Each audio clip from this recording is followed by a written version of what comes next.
Hi guys, in this video I'm going to talk about the importance of salt in a ketogenic diet and how to get more salt in your diet when you're on a keto plan, okay? Now, I know you probably heard that salt is really bad, it's going to increase your blood pressure. Not actually true. If you're doing the ketogenic plan that I'm recommending, you're consuming a tremendous amount of vegetables with a lot of potassium, or you're supplementing with electrolyte has more potassium. So when you do that, a lot of times you're going to be deficient in sodium, okay? Because here's the thing, if you're on a high carb diet, you're going to have higher amounts of insulin, and you're going to have more water retention and more sodium retention. When you're on a low carb, low insulin, you're going to release the excess water and you're going to release more sodium, okay? So the symptoms of low sodium would be constipation, heart palpitations, headache, fatigue, weakness, even cramps in the leg, okay?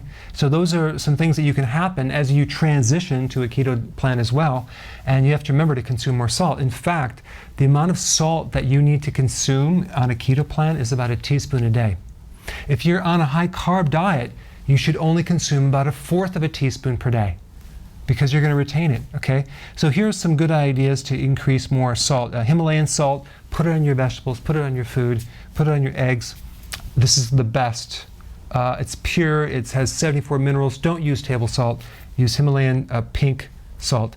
Salty cheese, feta cheese, olives, salted butter, salted nuts, hummus, pickled vegetables. Those are just a quick list of some things that I do, but there's many more. But the point is that you need to increase more sodium on this plan. All right, thanks for watching and put your comments below. Hey, you probably already subscribed, but if you haven't, press this little button down below and I will keep you updated.